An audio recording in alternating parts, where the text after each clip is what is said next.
We are live. Great to be alive. Welcome to Monday, February 3rd's Board of Public Works and Safety. Like with all of our meetings, we are streaming live on our YouTube channel and archiving it there for later view. Clerk, may I have a roll call? Sure. Carl Eaglin. Here. Bob Courtney. Here. Dave Carlo. Here. Board, have you had an opportunity to review the minutes from Tuesday, January 21st, 2025? If so, I'll entertain a motion to approve minutes. I reviewed the minutes and I make a motion we approve the minutes as printed. I'll second that motion. Any discussion? All in favor, please say aye. Aye. Any opposed? Thank you. Going to claims. Mayor had an opportunity to review the claims. And as usual, we have two sets of claims, general claims and the payroll claims. And seeing no issues, I'll make a motion that the claims be approved as submitted. I'll second David's motion. Any discussion? Hearing none, all in favor, please say aye. Aye. Any opposed? Thank you. Before we get into new business, Chief Scudder, welcome back.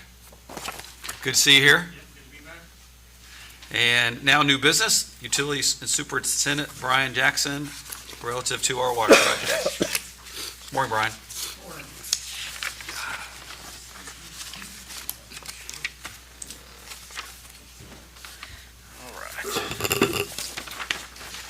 All right. We'll start it out with some SRF disbursement requests. One thing I want to mention, the change order, I'm gonna pull from this. We're not gonna do the change order. I just talked to my engineer. The SRF is requiring some more information, so Talking about the generator relocation? yes. Okay. We probably may still relocate it, but maybe not through the SRF project. Okay. We can take that off of the agenda. So I'll go into the SRF requests first. The first one is 10L from M.W. Cole Construction, from dated December 27th. Total amount's $94,740. The retainage part of that amount is $4,737. And with this one, you'll see on your notes there that I had to break it up because the amount we have remaining in the $1 million that we got from the county. Our local contribution? Yes, the local contribution was $81,769. So disbursement request 10L will be for $81,769 and not contain any of the retainage amount. Okay. So I can zero out that, and that's how the SRF prefers it. Okay. We zero that down. The remainder that we owe for the pay app will be going from the interest that we earned from the original construction loan, which was a balance of, as you see below, from $466,255. The remainder, which we will label as one SRF INT, will be $8,234, and in that same pay app, $4,737 of retainage will go on that disbursement request. A little convoluted, but hopefully it's understandable. You have to zero out the one account before you can start taking from the next one. And that's the request for M.W. Cole. Do you want to go ahead and do the other SRF requests? Yes. Approve in a batch? We'll go ahead and do SRF request 2, SRF INT from Dave O'Meara Contracting, and it is actually a return of retainage. It's request number 21R for a partial retainage release. The total pay app 21R is $183,682, and that will, like I said, will be SRF disbursement 2, SRF INT for that whole amount, $183,682. If you notice, I put the retainage amount remaining on your notes will be $45,920. So once we've fully released them, Division A will be complete also. Right now, the only division open is Division B. Just to ask a question, the generator project, what's the age of that generator that we're going to move? I don't know the specific age. We weren't sure if we were going to be able to relocate it, so it wasn't really part of the project. They took it from the Hilltop million-gallon tanks and put a new one in there, and so we moved it. If we were going to be able to salvage it, we were going to move it down to JPG, but we didn't know at the beginning of the project. Okay, Don't know the age, I could probably get that. But still a functioning generator that Sure. we could Yeah. utilize and, Yeah, that was the other thing. repurpose. If it wasn't functioning, we weren't gonna put it down there. right. right, So since it was, we decided to put it down there and install it as a backup unit there at the Okay. JPG plant. okay. And these Glad- things are tested periodically. Yes, sure, yeah. we have them, we actually have them serviced once a year, and then we have them, they test them monthly. Okay, very good. And this will be a good opportunity too, to just clarify, I know that we had some power outage recently. Relative to our water and sewer operations, we have backup generators to keep them operable Correct. in Yeah, virtually all of our conditions, correct? unless something goes wrong, the power outages really don't affect us. Very good. Good answers. Great. Thank you. I'll move that we approve SRF request 10L and SRF request 2 SRFINT. Is that correct? That's, When? I submitted that to them and asked them how they wanted me to do it, and they said, that's good. Because the SRF refers to the original loan, and the interest refers to the interest. Gotcha, Now, okay. They may change that, but for now, she said just. Oh, SRFI interest, now I understand. Yeah, it's SRF interest, yes. Yep. That's- Okay. I just wanted them to be aware that it was becoming, and I sent her an email explaining everything, because it gets a little confusing when you start taking it out of the interest and you've taken all your money from the loans. Okay, and we'll follow up as needed on the potential relocation of the Hilltop generator as it comes back to Yeah, us. And we'll know something hopefully by the next meeting. Did we vote on that? We have not voted yet. I did make the motion to approve the two draws. I'll Need a s- second? I'll second the mayor's motion. Any discussion? Comments or questions? Hearing none, all in favor, please say aye. Aye. Any opposed? Thank you. And I was gonna give you a little update. Give us an update.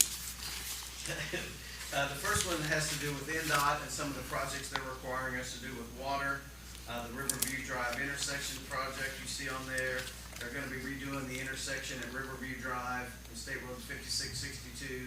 They're widening Riverview Drive and putting a turn lane on the highway because of the traffic problems they have at that area. And hopefully eventually they're gonna widen the whole road. I hope they do. That whole stretch there, This is just there's a lot of housing. one intersection right now. Yes. And we have, where they're gonna put the new Riverview Drive is right where our fire hydrant is. Currently, we're planning on just removing it because we've got the subdivision there, Deer Bend, has a fire hydrant 300 feet away. Okay, I was gonna ask you if it was gonna be replaced, but We gotta look at some things and see if, cause I think it's gotta be within 500 feet or 1,000 feet, is it Dave? You're my fire person, so. I don't think we need to put another one there, so the cheapest option is for us just to have it removed and not put one somewhere else, but if we have to put one in, we will. The next one on there is, there's a culvert by Grody that NDOT is redoing, and the wing walls that are gonna be on the new culvert are in conflict with our water line, and we have to have that removed and rerouted, and that's gonna cost about $28,500, as I said on there. I already have a quote for that with it. That project's been going on for 3 or 4 years, so I've known the cost, and hopefully the cost doesn't change because the project's taken so long. But that should be approximately what it costs for us to relocate the water line. Is that the one right in front of Grody or behind Grody? It's right on the highway. Right on it's on highway. 7? NDOT. It's on 7, yeah, it's on 7. It's on 7. Okay. There's a big power pole on the west side, and our stuff's on the right side. The Duke had to move, the gas company had to move, we have to move. If we were outside the right of way, we wouldn't have to pay for it, but we're in the right of way, so. Okay. And then I'll give you a little updates on the wastewater. The Terrace Drive aerial sewer repair, that's at the one up Hanging Rock Hill there. You can see the exposed Right. aerial sewer there. The concrete piers and support are starting to You're so fail. kind. Thank you. And actually, the way we discovered it is So one of thirsty. them failed and one of the lines broke. So we've got it tied off now, and when the weather gets better, we're gonna be repairing that. That estimate there is pretty rough at 15K to 20K, because once you get into it, you don't know how bad it's gonna be. And the location where they're working is very difficult area to work. It's right on that hill. There's a hill and No a good ditch way there. to get there, and they can get it through the subdivision, but it's a steep hill. I've been on it, it's tenuous at best. And then we've got the water treatment plant SCADA upgrade. That estimated cost is $37,500. We're gonna replace some panels and some PLCs down there, and that's just kind of ongoing maintenance stuff we do. Fortunately, we don't have a UV bulbs recently. That's gonna be like a 50,000 expense when I get to it. We try to get as much time as we can out of those, though. And then some upcoming things at the lift station, pumps and hatches we need, that Hereford rear. There's a new pump we're gonna have to put in, that the cost is on there, 15,300. Also at Thomas Hill Road, and these are actually in our county system. Yep. We have two systems, and, that's 12,720 for a new pump there. And then the one Shorts edition is that subdivision right next to the, fairgrounds. Everybody knows where the fairgrounds are. And there's a hatch there that we have to get replaced. It's become a safety hazard out there. And, then the next thing I have on there as well is the Drive Lift Station, which is probably the biggest of the lift stations, next to Grange Hall. We have a building structure next to the wet well that needs lining placed on the wall. When this heavy rain events, when the water rises, it's starting to seep through the brick. But they covered it, I don't know, 15 years ago with tar, and the tar's starting to fade. So we're gonna try to use a lining similar to what we used on our primaries that we just did down at the treatment plant, that you guys can remember. During the repair, we're gonna need to put a bypass in. We can bypass it ourselves with our bypass, but after speaking to our engineers, if we put in a permanent bypass, we can use that bypass whenever we do the upgrade for the lift station, which is coming in the coming years. And that way, we don't have to pay for something twice. And then right now, we have some flow testing and smoke testing to help determine what lines are coming and what lines are being affected coming into the Wells Drive lift station. We know it has a big, it takes in sewer all the way over to Virginia Avenue. And the Wells Drive lift station is in the Clifty Park. So we have a big footprint that feeds into Wells Drive lift station. How old is that lift station, Brian? That I don't know. It's gotta be at least the early 70s, my guess, because they put new pumps in 73, and those are still the pumps that are in there. Wow. And, that's when the Clean Water Act was passed, that's when everything was done, so I'm pretty sure that's when it was built. Yeah, those pumps are in need of replacement also. That's, I mean, the Wells Drive lift station, which I've mentioned several times, Yeah. is our next project that's we're gonna do. I mean, a lot of the Hilltop feeds to there before it comes downtown, right? Correct. Yeah. Most of the industry. The west side of the businesses hilltop. Yeah, it's kind of the western. Yeah. And then, like I said, it reaches all the way across Hutchinson Lane and just to Virginia Avenue. And water. The next thing I have on your list is water. That altitude valve relocation north of State Road 62 water tower. We're gonna need an easement for the new location. We've been working on that. The cost of engineering materials are still being gathered. And then the relocation should benefit several businesses, some customers, and the Madison Airport. I mean, that's the primary reason for the move, is to help everybody out there. With pressure predominantly? Correct, yes, we have really low pressure south of there. And it really gets bad when if there's a leak out there, then they almost lose all the water pressure. Brian, quick question on lift stations. When you and I were discussing the network of our lift stations across our service area, how many did you tell me we have?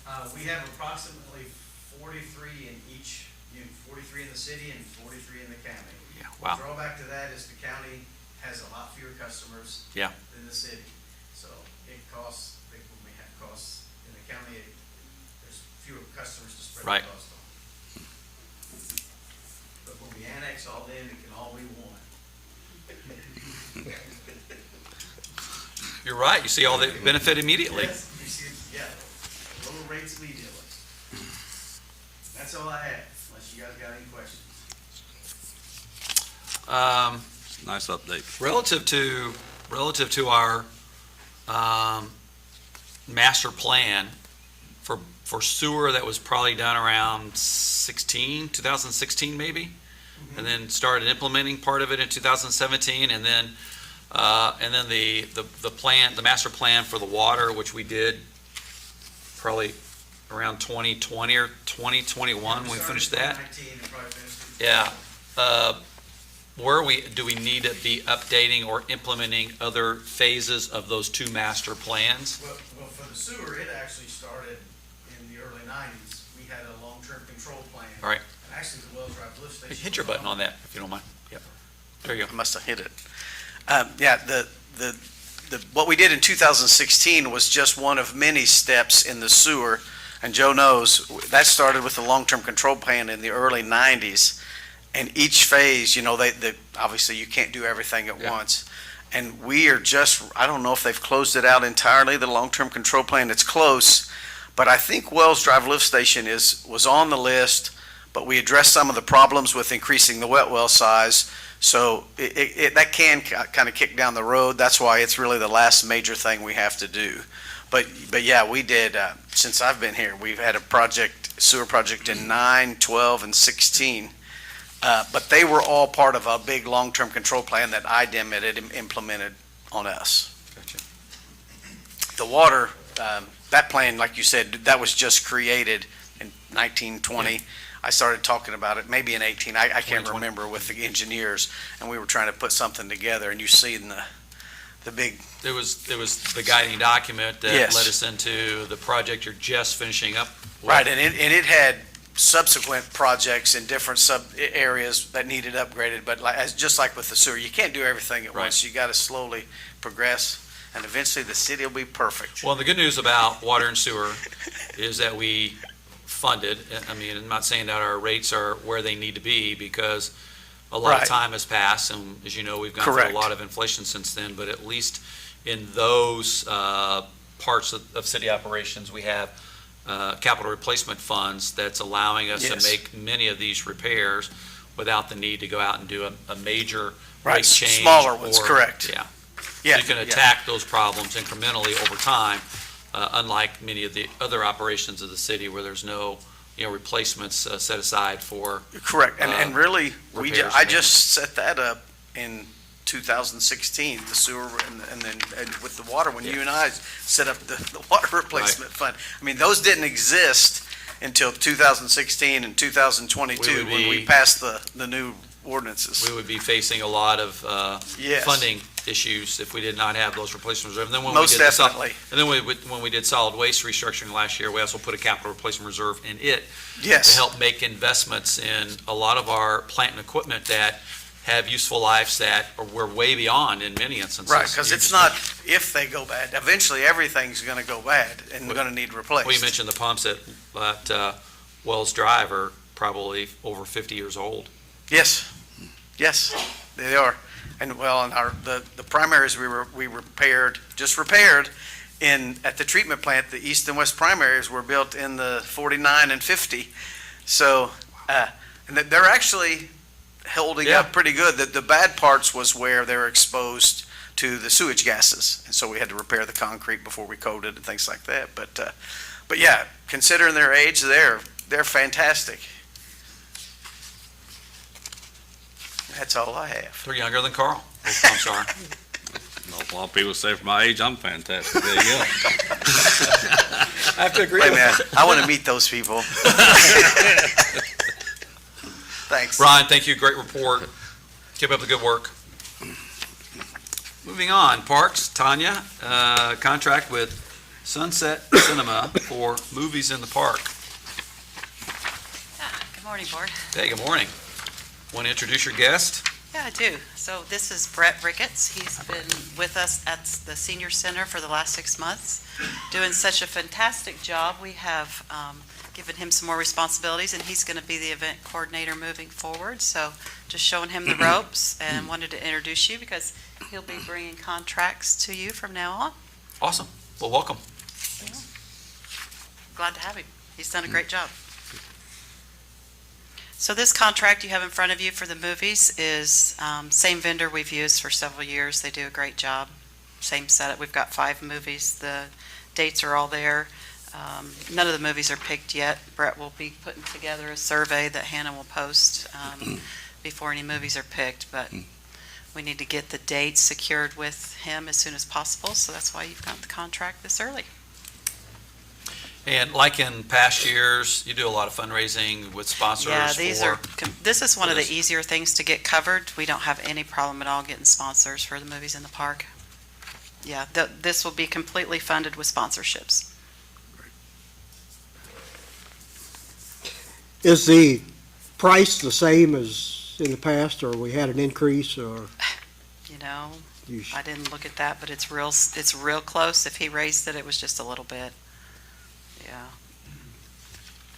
You say, one says pool. Are we doing a movie at the pool? We are doing a movie at the pool. Okay. Did you just try to slide that in? Didn't think I'd guess it. You're was saying we're waiting, having 'cause a then pool you- party. We We're are. having a pool party at Crystal Beach? We are. One of the movies is going to be at the pool, that August date. It is. Sandlot? No, probably not. Car show, Brett was thinking Jaws, but car show we'll weekend, see. Memorial Day weekend, with the car show, Yeah. American Graffiti, what chance? It's classic. That's a classic. Are they still having the car show? Oh, yeah. Yes, Oh, yeah. we are. I hadn't Yeah. heard that yet. Well, I guess we will go ahead and announce. Okay. We are working with a local organization for the car show, Awesome. Memorial Day weekend. Awesome.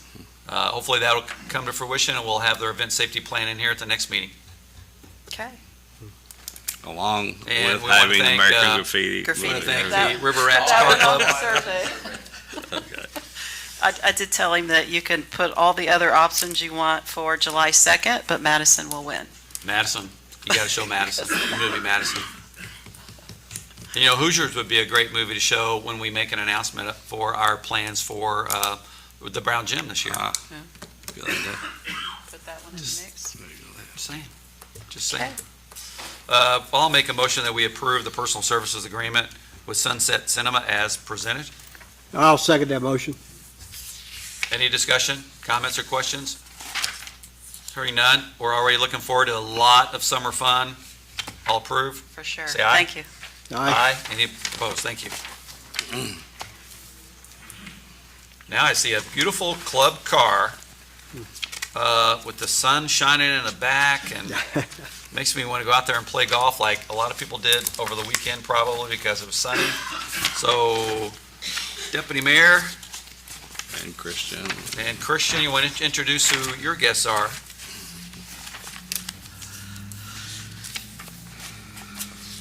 So, contract you have You want to is, introduce your guests?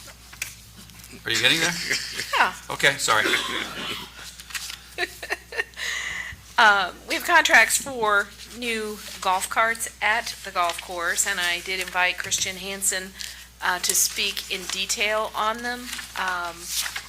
I think Mr. Eaglin can contest or attest that our current golf carts are about Yes, done. just about done. So we had been talking about this for a while. I'd like Christian to talk more about the number of carts, and Roger Gallatin was very helpful in this process. Originally, there was an order placed for 60, but he was able to negotiate with them and get that reduced to a number that was closer to what we actually need. So Christian, I'm going to let you take it over and talk about the contract. Good morning, Christian. Good morning, thank you. We originally have 35 golf carts now, and if you've ever rented one, they're getting to be suspect in the upkeep, I guess, so to speak. Right now, out of the 35, we have 33 operational. 2 of them have been picked apart for parts. We have a lot of steering problems with them. And if you've ever been around Sunrise Golf Course, the cart paths are in pretty bad shape as well, so that's kind of adding to it. A lot of discussion's been made about how many golf carts we do need. Roger's found on weekends and several times throughout the course of the year that we're out of carts. We don't have any more to rent. 60 was a great number. We reduced it down to 45, and there's also a charge for a utility cart for the ground staff. For us, we don't have any way to get around short of a tractor or a gator. So that one of those utility carts, the carry-all, is a utility cart for the actual staff. 45 carts will enable us to probably sell carts several times throughout the season. We have plenty to do that. We were going down and renting additional carts for services that we needed, and we were either breaking even or losing money on the process, just to have carts available to people, which is not an option, so. I'm not sure a lot of people realize too, all the tournaments that happen at Sunrise where the spectators rent the carts to follow the golfer. There's sometimes more spectators needing carts than golfers. and we run out, and we have a lot of elderly grandparents that come, want to watch their kids. They can't really walk the golf course. So this is going to help alleviate that. I know we picked up another tournament this year with the Indiana Volunteer Firemen's Association convention here in town. Yes, we were actually turning away tournaments because Right. we couldn't accommodate. 45 is a good number. We could use more. We don't have to change any of our infrastructure as far as storage. We're going to store, I think Roger wanted to do 25 downstairs in our place we have now. We've got a barn, we've got two different options. The existing cart barn that we had for rentals, we moved all the rentals into one barn. We still have an entire barn for rentals. If anybody out there wants to rent, we have space. If not, I can move them into part of my barn that we've emptied up. We sold some old equipment that we've had laying around for years. So I found a vendor that we sold a lot of that out. And we have some people actually put their carts in our storage. They don't play golf, but because they don't have storage at their home. Yes. So that's always available. Yes, and I encourage you to do that instead of driving across the golf course at night. Yes, I please don't agree. do that. I agree. Please don't drive across the golf course, particularly when it's cart path only. It happened over the weekend. Yeah, like over the weekend. We decided that the club car has offered to buy all of our old carts as a lump sum. We took that just because they offered us $1,200 a cart. Oh, that's great. Instead of trying to do them piece by piece. Some of them are worth $1,200, some of them are worth $200. Yeah. On an average, it worked out pretty well. We'll take that as a lump sum and put it toward things we discussed as far as. $30,000. It was $39,000. $39,000. So it was, Christian, on the payment, we've budgeted for this in our operating pro forma for 2025, and I just want to just confirm with you that we've done that. correct. Okay. We make the first 6 payments with what we sold the carts for. We have more investments to make at Sunrise. As you know, part of the deficit issues that we had in parks last year was parks-wide, but also making an investment will improve the attractiveness of our golf course and increase play. So I think 2025 is going to be a good year for Sunrise. It is going to be a good year for Sunrise. Board, any questions of the contract for the new carts for Sunrise with Midwest Golf and Turf? I make a motion, we approve the contract for the golf carts for the Sunrise Golf Course. I'll second Carl's motion. Okay, any discussion? Comments or questions? Hearing none, all in favor, please say aye. Aye. Any opposed? Thank you. Christian, keep up the good job up there. Good job, Really Christian. appreciate you.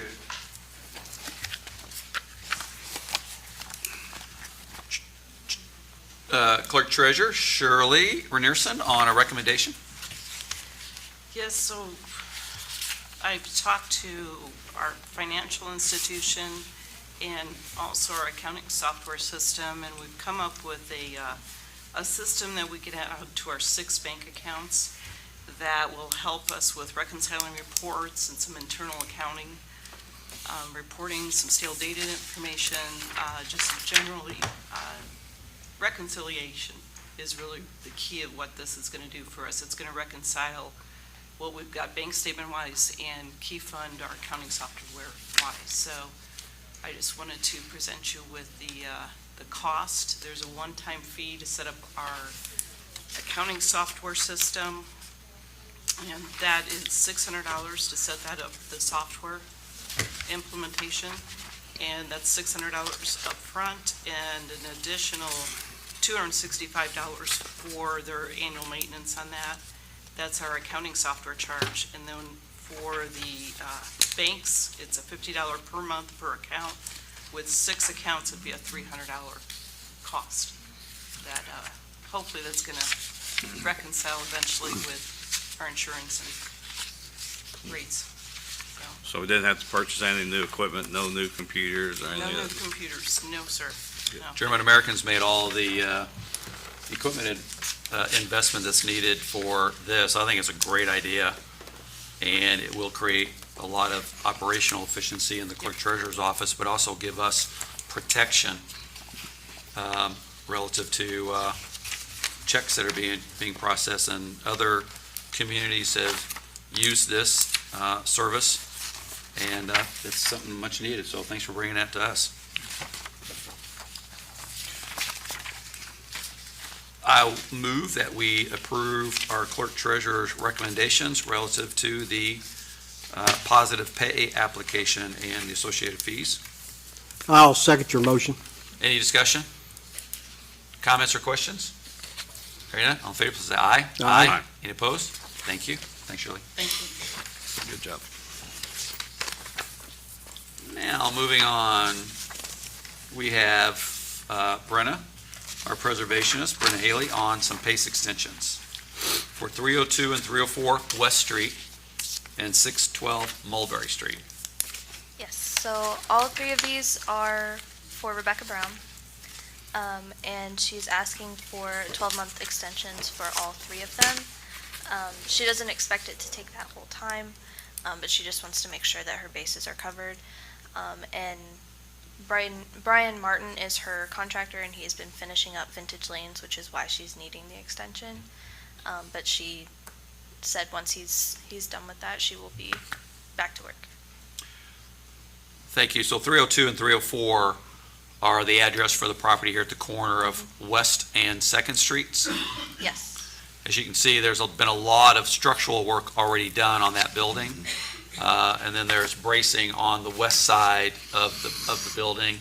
And then the other one is it's just a residence, or is it an apartment building on Mulberry Street? I believe it was a residence. Both very complicated, dilapidated, structurally challenged properties that we're grateful that Rebecca is making investments in both of those areas, which was much needed. So I'm in favor of the extensions, and also really grateful that she is making just such sizable investments in preserving those properties that probably would have ended up coming down because of neglect. I think on West Street, what we had, probably a dozen different places that's been renovated, counting both ends of West Street. And then, of course, you go out on Mulberry, there's work going on everywhere out through there, so looks good. It's real nice. So I have a motion. Is there a second? I'll second your motion. Okay. These structures they're huge projects, time-consuming, and I think it justifies the 12-month extension, so. I missed who made the motion. The mayor. I have a motion and a second. Open for discussion. Any additional comments or questions? Hearing none, all in favor, please say aye. Aye. Any opposed? Brenda, thank you. When is the next PACE? What are we at in the cycle for the second quarter? Yes, so round two. The second round, yeah. Today is the deadline, Oh, wow. and the meeting will be March 11th, Okay. which is a Tuesday. All right, fantastic. Thank you. Thank you. No unfinished business. I'll make a comment here that we have on the agenda called Event Safety Plan, and that is, I think it's time to make another review of the event safety guidelines that we implemented a couple of years ago. Safety is the most important thing relative to hosting a lot of our outdoor festival events throughout the community. We made some great strides in creating a focus with the event organizers on safety, to the point, where they are now going through an event safety plan, and they are submitting that to the city for review and evaluation. I'm concerned that we may need to have another review of it because of, recent events with vehicles driving through festival areas where we've had street closures, but there are people on the streets. And we have a lot of events throughout the course of the year where we close the street, and there's a lot of pedestrian activity on the street, but there's probably not proper safeguards to harden the entrances into the pedestrian area, as we've seen in New Orleans recently, where there were multiple fatalities We saw this in, I think it was Wisconsin a couple of years ago with the Christmas parade. We have a lot of events through our community where, we are trusting that they are safe, but we need to do more in order to harden those areas for safety purposes. So, initially we had probably 4 or 5 street closure requests that were going to be on this agenda. And we had asked the event organizer to wait so that we could organize internally here and discuss what we should be doing to strengthen the safety planning. So we're going to ask our chief and Hannah and event organizers to provide input on what we can do, because I think largely the events, the visitors of those events, the organizers, they're just expecting the city to provide a safe environment when a street is closed. The responsibility is on them to have a plan for how their festival goers are going to be protected in all types of scenarios. But I think we need to kind of press the pause button as we roll into the 2025 festival season and give another consideration. Are we doing enough, and what could be done in order to make these events safer? In some instances, we have thousands of people on the streets during a festival, and we need to just have the conversation. So, Chief, I'm going to enlist you and others to have some real thoughtful conversation about this in the context of what our current event safety plan says, and we need to build coordination with the event organizers so we can still provide just great experiences all year long, but have another review of our safety elements that are in there. So that's why there's no street closures on the agenda today. But I wanted to bring that up as an effort that we're going to do over the course of the next couple of weeks, and have some recommendations to come back to the Board of Public Works relative to amendments to the safety plan that we're asking festival organizers to complete. Mayor, got a couple items there. I'd suggest that the street department be included in those discussions, since they're the ones that's going to be placing the barricades. And another question, I know this would be time-consuming and expensive, but the situation in New Orleans, and I can't remember what they call those things that are in the Ballards? in the street. Has there been any discussion maybe of looking at the possibility of installing some of those in certain areas? Well, for example, we have those at Heritage Trail. They're removable. We have discussed putting them in, for example, where the farmer's market is. The challenge is we have, almost all of downtown becomes the footprint for an event, and in some instances, the footprint is extremely large. Right. So there's a whole mix of those types of tactics we have to evaluate. Many large cities, because of this what you just brought up, where you're doing festivals everywhere, they have the movable barricades.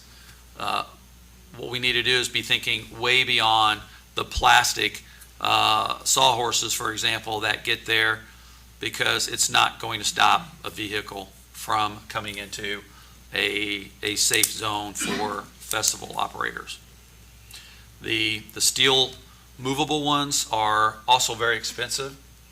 And again, our entire downtown often becomes a variety of footprints for different types of events, which makes it hard to put Ballards everywhere. Yeah. If we had 2 or 3 locations, you could, that where they were used, but all the locations are different. And because we have different events at different scales of participants, but we do need to have the conversation of what we can do, and then start applying, the tactical measures to make these events safer. So yes, I agree with you, incorporating streets. We right now we've been, in some instances, getting our equipment out and moving the concrete chicanes, and those are timely.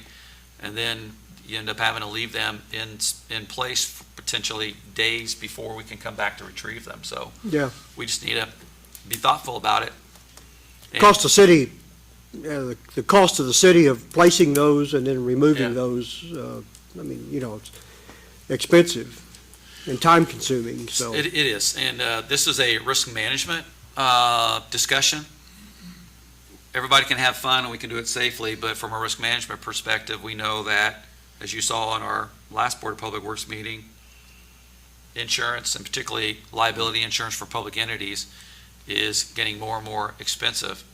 And what the insurance companies are always looking at is what are the cities doing in order to manage and reduce their exposure.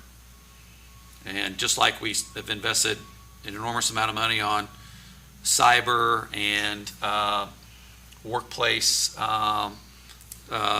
efficiency and safety, we need to be thinking about the same thing relative to the number of events that we have across the community. And, there may be some events we say no to because we can't guarantee that it's a safe venue. But we just need to be more cognizant of it and get it into our guidelines. We have a city council meeting tomorrow night, and the next meeting will be Tuesday, February the 18th, because Monday's President's Day. Board, before we go to public comments, do you have anything you'd like to add under this area?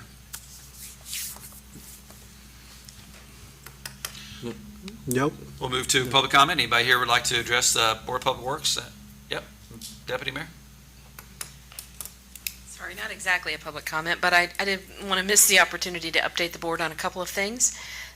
Speaking of insurance, at the last board meeting, you all approved an up to amount on our insurance package renewal of $450,000. After working more with Gardner Insurance and Gregory and Arpel, the risk management team, we have our final, we have the coverage that we need, and it was the $424,000 amount, so we did not need the full $450,000, so thank you for that, giving us the flexibility to do that. And the second thing is CCMG. So we had an opportunity this year to apply for 50% more than we normally do. We could apply for up to $1.5 million.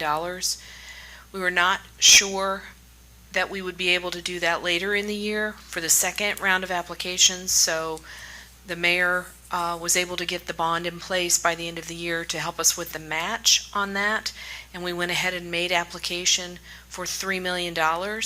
That was due last Friday, so we made application on Wednesday for that project, and this will be Main Street. It will be in addition to the other grants and funding that we have in place to begin the reconstruction of Main Street. So this will be from Mill to Broadway. It will happen this summer. We hope to be under contract by about the 1st of June. That will complement Phase 2, which is the incline bridge to Mill, and Phase 1, which is the top of the hill to the incline bridge.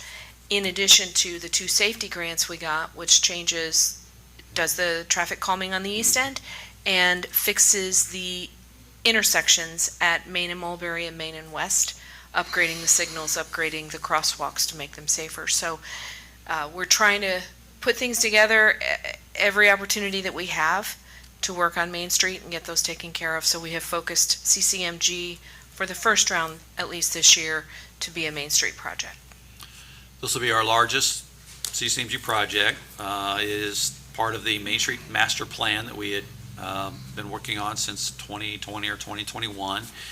It's the result of an agreement the city made with the state in 2014, and I'm happy to see that Mindy and especially Mindy and many others worked really hard to bring this project to fruition so that 2025 was the beginning of the reconstruction of Main Street, and then we'll have a project in 2026 and a project in 2027, and that will correct probably about 75% of that corridor. Correct. And that's all I have. Good job. Thank you. Thanks.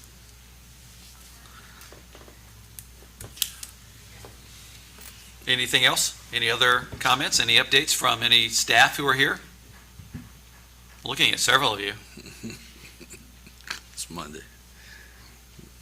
Any public comment for Board of Public Works?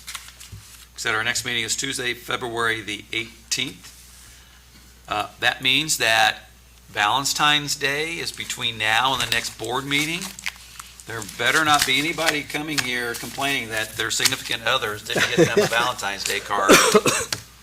That is something that this board takes very seriously.